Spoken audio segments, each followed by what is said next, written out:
Muhammad Ainul Yakin. Hajipun temanten kakung nonenggih. Wontenipun satriya kekalih kang wujud angasta wujudipun Sekar Mayang sakembaran. Kados wis dumugi wangganing mangsa kala panggih sangat maja temanten kakung miwah temanten putri. Ingkang hamastuti ila-ila jaring para kina ingkang jinempana ing angin cinandhi ing awiyat saha ingkang tansah tulat edi endahing budaya luhur marsudi mardawaning budaya tulus budaya ateges budidaya ingkang tuwa saking osi ing penggalih.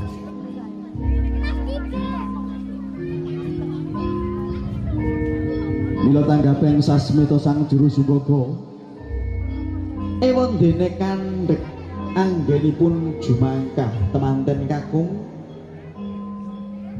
Mila kembar mayang sigra kaselihake dening putri Domas kaliyan Pratiwa Manggala Suba satriya sakembaran. Kembar menika wis ngarani sak jodho mayang ateges ati utawa sanubari dunungipun Gusti kang murbeng dumadi pramila. Temanten sekalian sak sampunipun pinanggih layang jodhonipun kedatan sahiling marang panguwasaning Gusti aja nganti lali agama kedaden udi manembah rina lawan wengi. Kepareng paripurna nuli balangan gantal kang kawastanan gondang kasih layan gondang tutur tumiba jaja mungguing jaja. Sajekti wis tinukar sanubari manunggalake tekad nyawiji dadi siji kepareng purna jawat asta. Ing kalenggan minangka temanten putri kusumaning ayu afifatin nikmah ngaturake gunging panuwun kanthi ngersani Gusti go pangabekti tumrapipun garwa Prameswari nenggih leladi marang sang guru laki kanthi ngrikalenggan kang sampun mandhap anggenipun jawat asta. Mila temanten putri sigra hanjengku sarwi sembah kalbu mrengat maja temanten kakung. Nuli sangat maja temanten kakung hang lolos canela. Nggih, suku ingkang sisih kanan sigra anapak kanang atiga sakala tigan tinapaking padha biar pecah saknalika. Kanthi ngrikalenggan menika papan nuli kabasa deningat maja temanten putri ambal kaping 3 ngicali saliring Cukerta. Sesuker ingkang sinandhang tembahan sirna bagya mulya kang sinedya dadi kang kaji bakal tiba dadi kanthi ngidak wiji dadi pecah nalar. Anggenipun sami bebrayan manunggalake tekad aja nganti dakwen marang diri pribadi.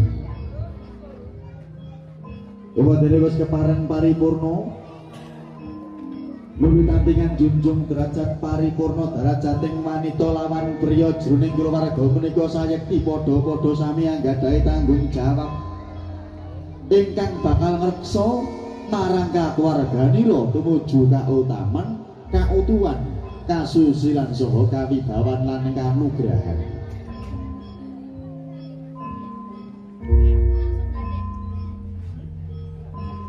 Mila tanggaping sasmita sang juru sumbaga panjenenganipun Ibu Nika.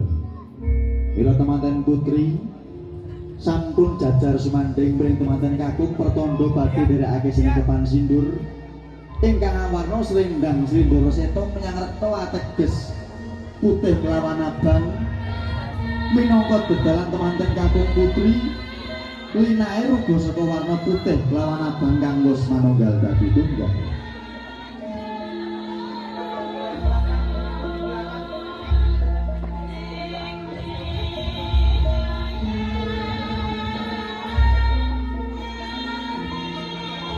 Sayekti warna putih berlambang suci,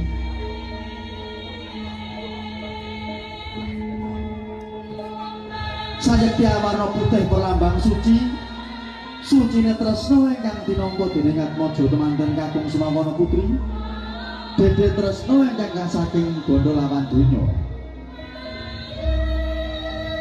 Sayekti warna abang, abang iki pertanda wani sageta kanthi pangudang-udang tumrapipun Rama Ibu kangge temanten Bisawa tansah wani marang bebener wedya marang kanistan keparang paripurna